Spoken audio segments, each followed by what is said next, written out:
Inshuti mwene data nongeye kukuramutsa mu izina ry'umwami wacu Yesu Kristo, nongeye gushima Imana cyane ikomeje kuduha amagara mazima, tugakomeza kugira imbaraga n'umwanya wo kwiga ibyayo dutuje, kandi nanone ikanatwongera n'amatsiko yo kumva dukeneye kumenya ukuri kose. Imana rero ibaho umugisha. Uyu munsi nateguye icyigisho nifuza ko tuganira.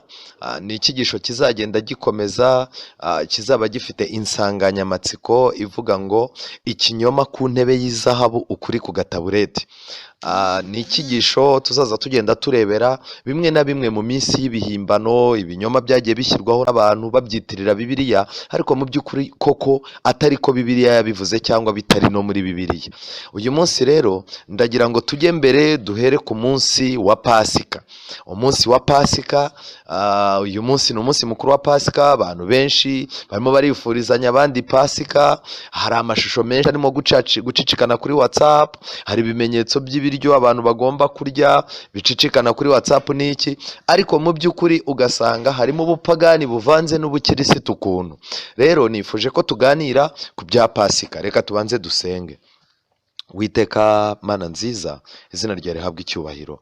Wowe wabanye n'umwana w'umuntu ukamurinda, ukamuha umukiza ngo azamucungure, kandi uwo mukiza ukamwerekana mu bishushanyo bitandukanye by'iminsi mikuru yabaga, by'imihango yakorerwaga mu buturo bwera. Uwo mukiza kandi igihe kikagera akaza agapfira umwana w'umuntu. Reka mu mwanya nk'uyu nguyu tugire amahirwe yo kuzirikana ibigendanye n'agakiza kacu, kandi uduhe kugira ngo Bibiliya ibiyirimo bibi byacu, ibitayirimo bye kuba ibyacu, none n'iteka ryose. Amen.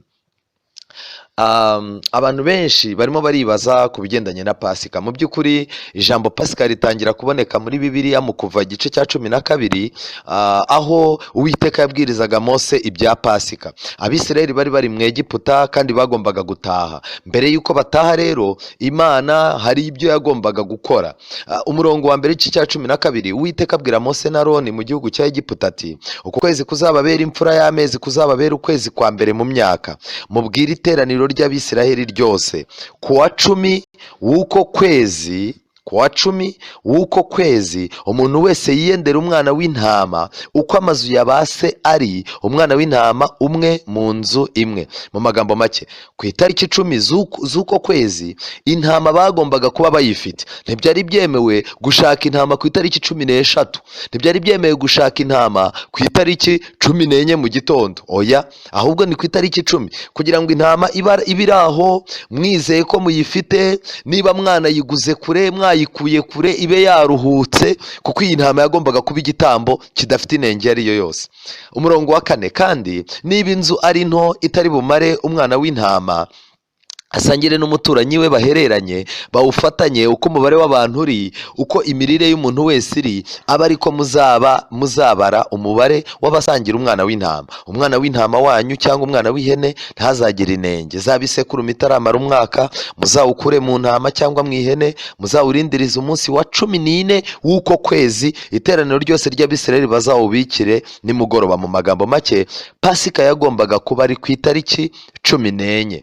Bazende ku maraso bayasige ku nkomanizo zombi no mu ruhamo rw'umuryango by'amazu bawuririyemo. Muri iryo joro bazarye inyama zawo zokeje, bazirishe imitsima itasembuwe, bazirishe n'imboga zisharira. Ntimuzazirye mbisi cyangwa zitetse, keretse zokeje. Igihanga cyawo n'iminono yawo n'ibyo mu nda byawo ntimuzagire icyo musiga ngo kirare, iziraye muzazose. Uku aba ariko muzazirya. Muzazirye mukenyeye, mukwesa inkweto, mwitwaje inkoni, muzazirye vuba vuba. Iyo niyo Pasika y'Uwiteka. Rero Pasika yiswe iy'Uwiteka kuko ni igihe marayika w'Imana yagombaga kuza agaca ku nzu z'Abisiraheli, ntagire icyo abatwara bitewe n'amaraso umwana w'intama bariye n'amaraso ye basize ku nkomanizo. Byagombaga gutuma marayika murimbuzi atambuka. Kubw'ibyo rero Pasika yashushanyaga gucungurwa kw'Abisiraheli bava mu Egiputa. Icyo nashaka kubabwira ni kimwe. Aho niho hambere tubona iri jambo rya Pasika.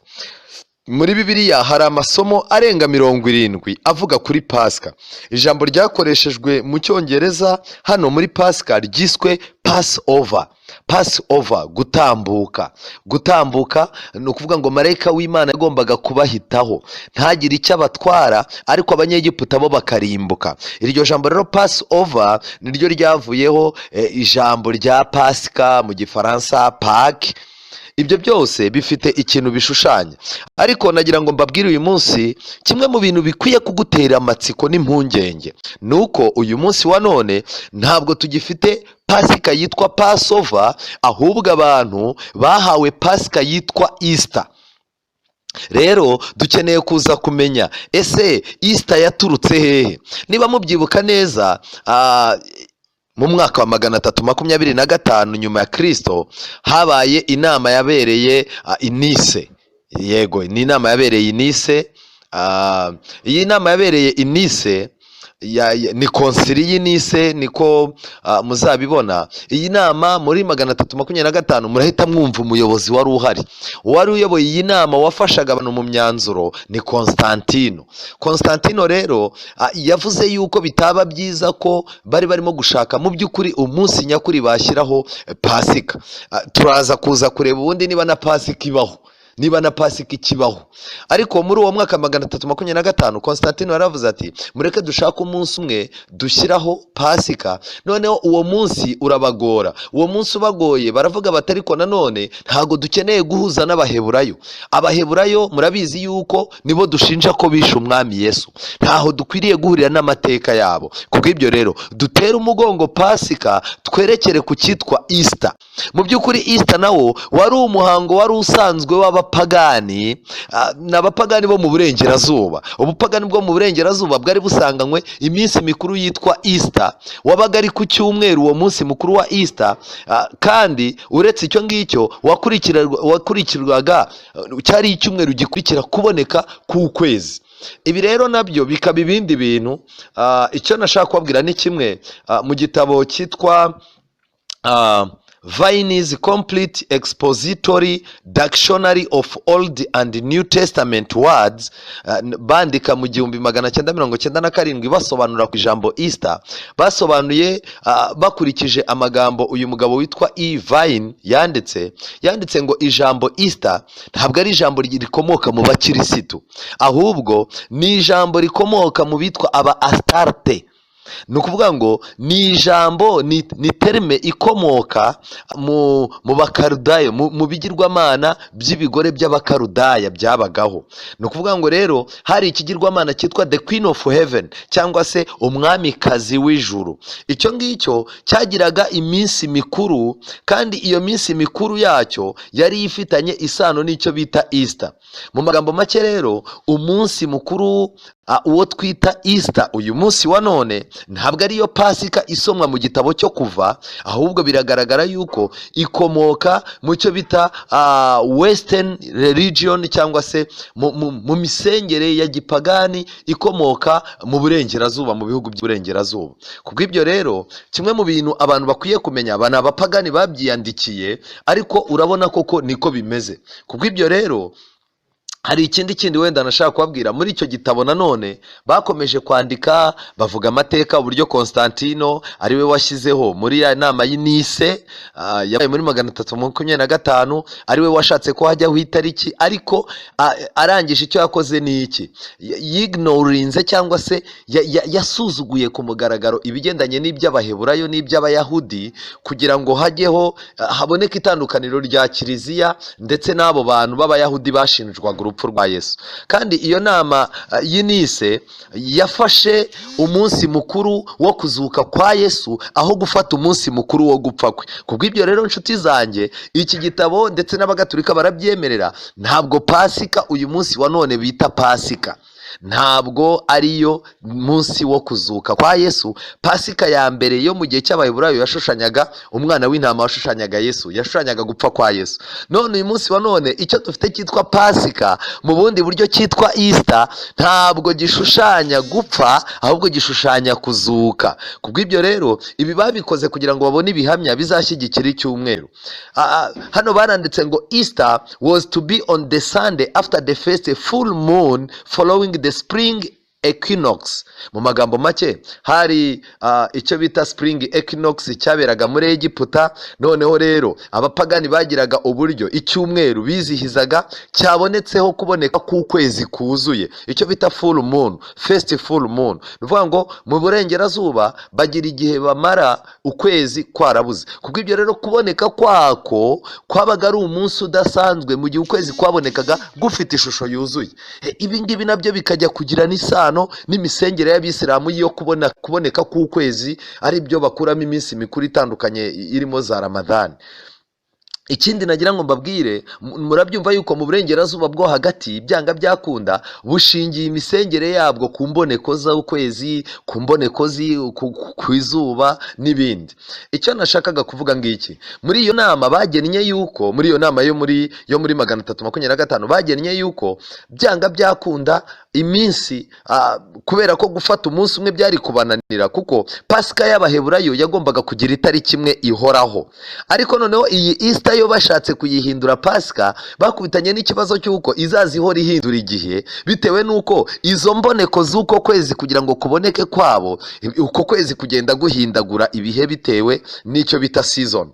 Kubw'ibyo rero basanze pasika izaza iba hagati y'itariki 22 z'ukwa gatatu, ikaba yafata itariki iyo ariyo yose yahinduka, ariko bapanga yuko itarenga ku itariki 25 z'ukwa kane. Niyo mpamvu ibyo bintu byarakomeje, birakomeza rwose, biragenda kugeza igihe byanga byakunda byageze mu 1814 babigenza gutyo. Uyu munsi rero wa none ni ukuvuga ngo ubu protestani bwakutanye n'ikibazo cyo kwakira ikinyoma gikomotse muri Kiliziya Gatulika. Birambabaza kubona abaprotestani barimo kuvuga ngo bagize ngo pasika batazi ahantu bikomoka. Reka mbabwire, abaprotestani ni bande? Ni amadini yose adakomoka muri Kiliziya Gatulika, atari Kiliziya Gatulika. Ntago twakagombye kuba dufite Easter, kuko Easter biragaragara muri iyi nama yuko bateye umugongo iby'abaheburayo, barangije batumbira iby'ubupagani bwo mu burengerazuba. Iki kintu muze kugishaka, icyo bita the Oxford Dictionary of the Christian Church, niho banditse ibi. Iki cyanditswe bavuga Easter, the Oxford Dictionary of the Christian Church. Iki gitabo muze kugerageza kujya kuri internet, muraza kubonamo byinshi cyane. Ariko reka noneho tuve muri ibyo, reka nigarukire mu bitabo bisobanura Bibiliya, nk'igitabo cy'abakurambere n'abahanuzi. Gisobanura iki ku bigendanye na pasika, kugira ngo tuze kumenya kuyitandukanya ndetse n'iki ngiki. Twahereye mu mateka, ariko turebe umwimerere wa pasika wari uwuhe, pasika yabaga ku itariki yabaga imeze gute, noneho tuze no kuza kureba ikinyoma kiriho uyu munsi wa none. Twihuta kuri page y'180 basobanuraga amagambo yo mu Kuva 12:14 nasomye, basobanura uburyo Imana yatanze pasika. Mbere y'uko icyo gihano gitangwa, Uwiteka akoresheje Mose yahaye abana ba Isiraheli amabwiriza yerekeranye n'uko bazava mu Misiri, ndetse by'umwihariko uko bazarindwa ako kaga kari kagiye kuza. Uwiteka yaravuze ati, kuko muri iryo joro nzanyura mu gihugu cya Egiputa nkica abana b'imfura bose mu gihugu cya Egiputa, imfura z'abantu n'uburiza bw'amatungo n'imana z'abanyegiputa zose nzasohoza amateka naziciriyeho. Ayo maraso azababera ikimenyetso ku mazu murimo, nanjye ubwo nzabona ayo maraso nzabanyuraho, nta cyago kizababaho ngo kibarimbure ubwo nzatera igihugu cya Egiputa. Ikigaragara rero ni iki? Kuri page 181, mu rwego rwo kwibuka uko gucungurwa gukomeye, Abisirayeli bagombaga kujya bizihiza umunsi mukuru uko umwaka utashye mu bisekuru byose byajyaga kuzakurikiraho, kandi uwo munsi uzababere urwibutso. Muzawuziririza ubu munsi mukuru w'Uwiteka mu bihe byanyu byose, mu gihe muwuziririza riba itegeko ry'iteka ryose. Mu magambo make rero, uko bagombaga kujya bizihiza uwo munsi mu bihe byari kuzakurikiraho, bagombaga gusubiriramo abana babo igitekerezo cy'uko gucungurwa kwabo gukomeye, nk'uko Mose yabihanangirije ati, mujye mubasubiza muti, ni igitambo cya pasika y'Uwiteka, kuko yanyuze ku mazu y'Abisiraheli bari mu Egiputa agakiza amazu yacu ubwo yicaga Abanyegiputa. Mu magambo make, n'abana bari kuzaza babaza ibya pasika, ababyeyi bakabasubiza aya magambo ari mu Kuva igice cya 12 umurongo wa 27. Kimwe rero mu bigaragara ni kimwe, pasika yashushanyaga gucungurwa kwabo bava mu Egiputa bajya i Kanani, ariko byanga byakunda iyi pasika yari ifite ikishushanya, yashushanyaga Kristo. Kubw'ibyo rero Kristo se gucungurwa kwe kwari gutuma bakomeza kuzaza barya umwana w'intama, bagafata inkoni, barangiza bakitegura urugendo. Ibyo ngibyo byari kuba bifite icyo bisobanuye. Reka turebe paje 181 baranditse ngo pasika yagombaga kuba urwibutso kandi ikaba n'ikigereranyo, iterekana gusa ugucungurwa bava mu Misiri, ahubwo yatungaga agatoki ugucungurwa gukomeye kurushaho kwari kugiye kuzakorwa na Kristo agakura ubwoko bwe mu bubata bw'icyaha. Mu magambo make rero pasika tuyifite ishushanya ibintu bibiri. Irashushanya gucungurwa bava mu Misiri, ariko noneho ishushanyije no gucungurwa gukomeye kurushaho kwari kuzaboneka kuri Kristo agakura ubwoko bwe mu bubata bw'icyaha. Mu magambo make, bavuye mu buretwa bwo mu Egiputa bajya i Kanani, ariko bageze i Kanani bakomeje uburetwa bw'icyaha. Kubw'ibyo rero hagombaga kuboneka indi pasika itubohora mu buretwa bw'icyaha. Umwana w'intama watambwaga ugereranya ntama w'Imana we gusa dufitemo ibyiringiro by'agakiza. Intumwa Pawulo iravuga iti kuko aya magambo Pawulo yavuze mu gitabo mu rwandiko muri Bibiliya zanyu, mu rwandiko rwa mbere rw'Abakorino igice cya 5 umurongo wa 7, Pawulo yanditse amagambo akomeye, arandika ngo ntibyari bihagije yuko umwana w'intama wa pasika arimo kubisobanura, yerekanye yuko rwose umwana w'intama wa pasika yagombaga kuba kuribwa nta musemburo ukoreshejwe, ndetse yerekana uburyo iyo pasika yashushanyaga Kristo. Mu magambo make, iri somo ndagira ngo abantu baryumve neza. Reka iri somo ndisome igitabo urwandiko rwa mbere rw'Abakorino, urwandiko rwa mbere rw'Abakorino igice cya 5 umurongo wa 7. Pawulo yaranditse aravuga ngo nuko nimwiyezeho umusemburo wa kera. Wibuke ko nshuti yanjye pasika bayirijyanaga n'umutsima udasembuye utarimo umusemburo, bakawurisha imboga zirura, twabisomye hano. Rero Pawulo yazamukiye kuri ibyo ayerekana icyo bishushanya. Nuko nimwiyezeho umusemburo wa kera kugira ngo mube irobe rishya, mube mutakirimo umusemburo wa kera, kuko pasika yacu yatambwe ari we Kristo. Nuko rero tujye tuziririza iminsi mikuru tudafite umusemburo wa kera cyangwa umusemburo ari wo gomwa n'ibibi, ahubwo tugira imitsima idasembuwe ariyo kuri no kutaryarya.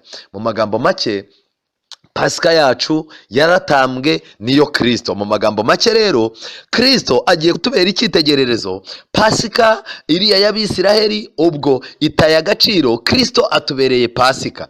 Noneho rero Kristo we yasize avuga yuko tuzaza tumwibuka turimo gukora iki? Ese ko Kristo atubereye pasika, muri Kristo Yesu pasika igiye gushushanya iki noneho? Inshuti zanjye, iri somo rirakomeye cyane. Hano Pawulo yavuze ngo tujye tuziririza iminsi mikuru dufite imitsima idasembuwe ariyo kuri no kutaryarya. Mu magambo make, iminsi mikuru yose abantu bitwa ngo ni abantu b'Imana, abakirisitu, abantu basenga Imana mu buryo butandukanye mu madini atandukanye, niba umunsi mukuru usengaho ukaramya w'Imana ufitanye isano n'ubupagani, mu by'ukuri nubwo waba uwukunda bitewe n'inyungu runaka, ariko iminsi mikuru Bibiliya tugira inama mu rwandiko rwa mbere rw'Abakorino igice cya 5 umurongo wa 8 yuko dukwiye kuyikurikiza tudafite imitsima isembuwe.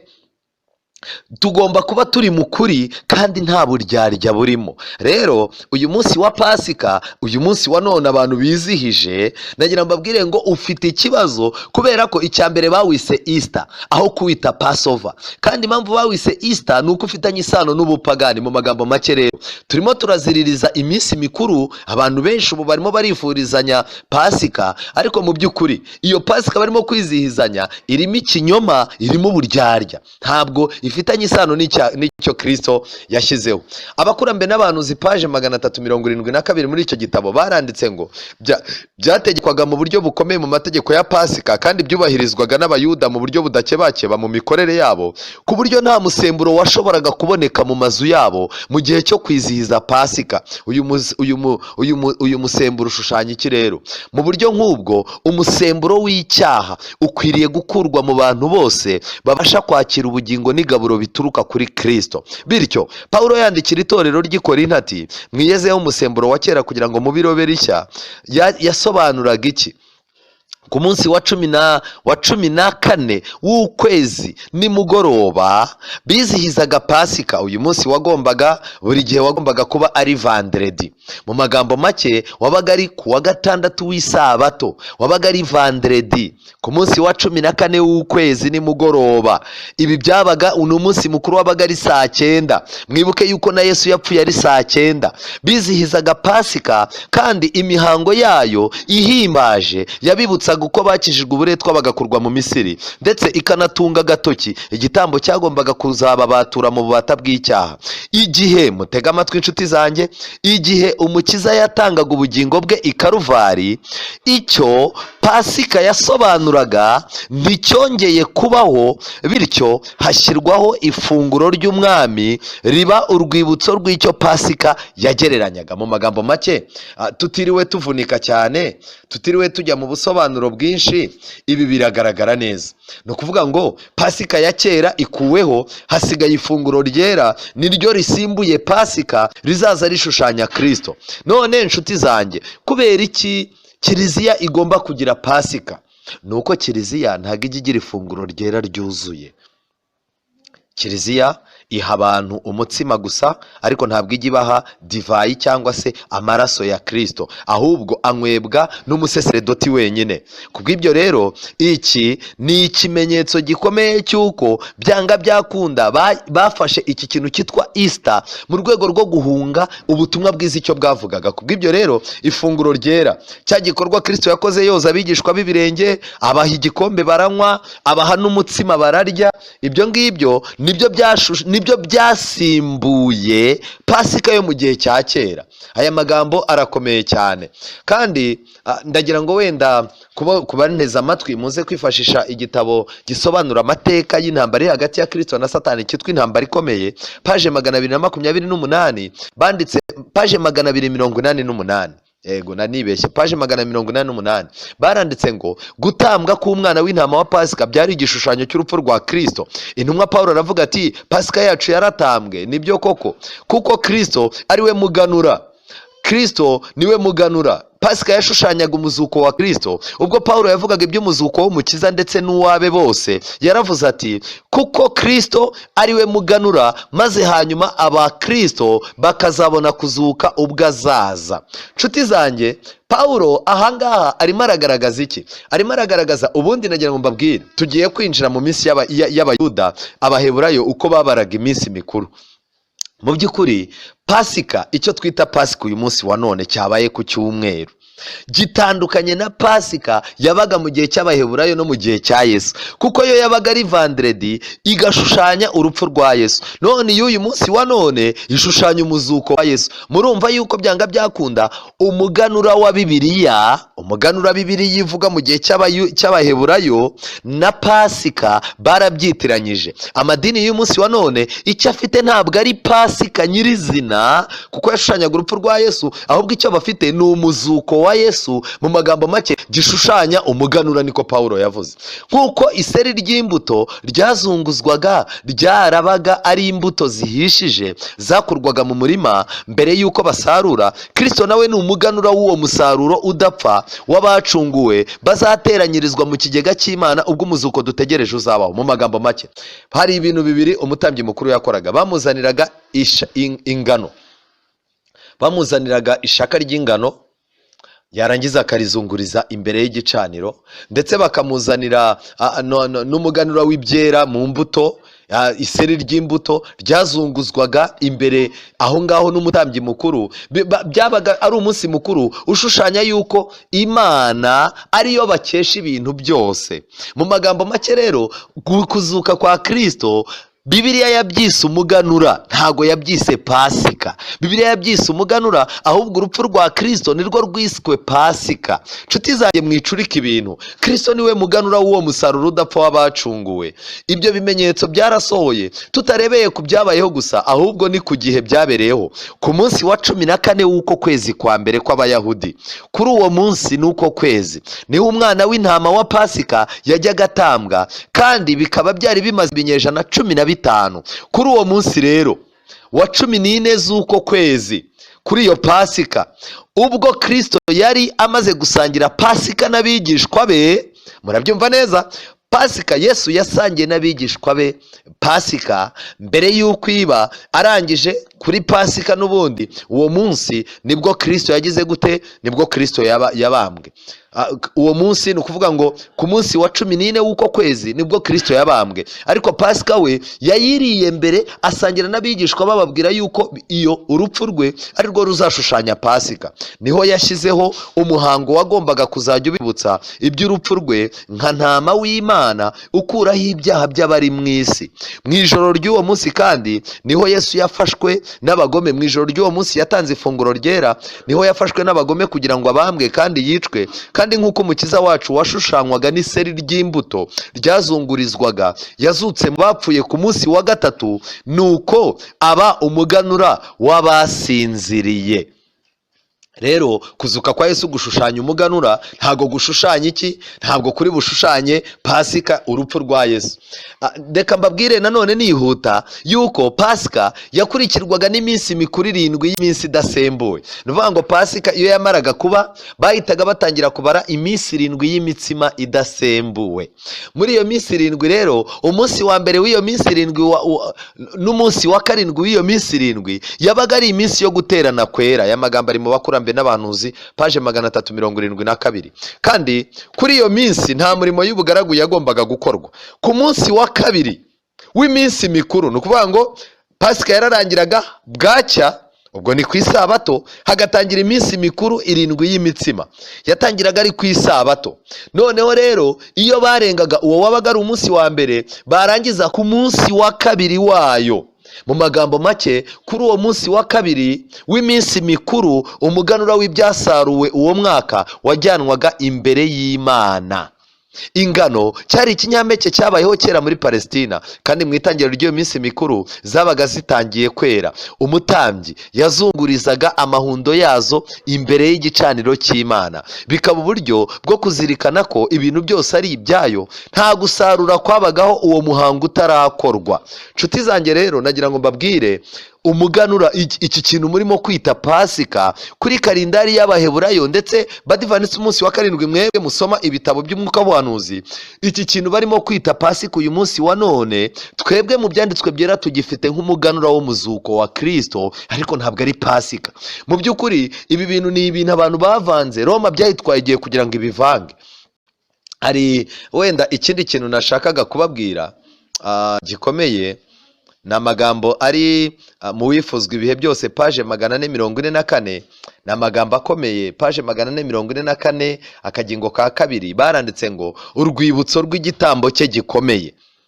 Imihango ya Kiyuda yagombaga kurangira burundu. Uwo muhango Yesu yatangije wagombaga kuzubahirizwa n'abayoboke be bo mu bihugu byose ndetse bo mu bihe byose. Mu magambo make, ifunguro ryera turifite nk'ikintu cyasimbuye pasika, kandi nanone iri funguro ryera ryashyizeho iherezo ku mihango yari yarakorwaga n'Abayuda yashushanyaga Kristo. Iri funguro ryera iyo tuririho, turimo gufata igikombe tukakinywa, tugafata umutsima tukawurya, twabanje koga ibirenge, ibyo bintu bitwibutsa urupfu rwa Yesu. Nagira ngo mbabwire ngo ibi bintu ntibikeneye kuba rimwe mu mwaka, ahubwo kuri gahunda y'itorero aho bishobotse, uko ngewe nabibonye muri gahunda y'itorero, byibuze byatinze buri gihembwe hakagombye kuba ifunguro ryera. Kandi nanone byibuze aho bushobozi buri, bashatse banarikora buri kwezi, biterwa nuko gahunda y'itorero ipanze. Ariko nagira ngo mbabwire ngo ni ikosa rikomeye kwitiranya umuganura ushushanya kuzuka kwa Yesu, barangiza bakawitiranya no gupfa kwa Yesu. Yesu ntabwo yapfuye uyu munsi, ahubwo uyu munsi ni umunsi Yesu yazutse. Ariko kalendari yo y'Abaheburayo na Bibiliya bitwereka ko pasika yagombaga gushushanya urupfu rwa Yesu, ntabwo yagombaga gushushanya umuzuko we, ahubwo umuzuko wa Yesu wagombaga gushushanya umuganura. Rero iki ni ikinyoma abantu bahishwe igihe kirekire, ariko byanga byakunda. Nshuti zanjye, hari ikintu kibabaje. Reka turebe dusoza, turebe isomo riri muri Yesaya. Yesaya igice cya Yesaya igice cya 59 umurongo wa 14. Yesaya 59 umurongo wa 14 handitse ngo iki: imanza zitabera zisubizwa inyuma no gukiranuka kugahagarara kure, kuko ukuri kwaguye mu nzira kandi gutungana ntikubasha kwinjira. Mu magambo make, byanga byakunda ukuri kwaguye mu nzira kubura ugutoragura. Abanyamadini igihe kirageze ngo mufate Bibiliya murebe ibyo mwizera ibyo ari byo. Imanza zitabera zasubijwe inyuma, gukiranuka kuragenda rwose gusubizwa inyuma nta guhari, kandi noneho gutungana ntikubasha kwinjira kubera ko ukuri kw'Imana abantu bagutaye. 15 ni ukuri koko, ukuri kurabuze, uretse ibibi ababaye umunyage. Reka nsoreshe iri somo mbifuriza cyane kuva mu byo abantu batubwira. Ntago dukwiye kuyoborwa na karindari z'isi, tuyobowe na karindari y'ijuru. Kandi nanone igihe kirageze ngo ukuri, Yesu yavuze amagambo akomeye ngo ubereshe ukuri, ijambo ryawe ni ryo kuri. Ndakwifuriza kwiyubaka ku kuri kw'Imana no kudatwarwa n'ibinyoma. Imana iguha umugisha kandi igufashe kugira ngo ukomeze ubushakashatsi. Imana ikongera amatsiko yo gushakashaka ukuri mu izina rya Yesu, amen. Witeka Mana nziza, izina ryawe rihabwa icyubahiro. Marayika wawe yitegereje amaraso yari yasizwe ku nkomanizo z'inzugi, arangije aratambuka, ayo maraso ahinduka uburinzi bw'ubwoko bwawe. Abariye umwana w'intama bamuriye nta kurandaga bafite, bamurya biteguye gufata urugendo. Uyu munsi wa none dufite ifunguro ryera nk'umuhango ukomeye wasimbuye Pasika, kandi Yesu Kristo tugufite nka Pasika yacu wamaze gutambwa. Kubw'ibyo rero uyu munsi wa none utweresha ukuri, udukundisha ukuri kwawe, kandi ubwo inama y'agakiza irimo kwihutira kugera ku musozo wayo, ndakwinginze kugira ngo natwe wihutishe imitima yacu, twereke kuri karindari y'ijuru aho ibintu bigeze, udukure mu kinyoma, udushyire mu kuri kwawe, tubisabye mu izina rya Yesu, amen.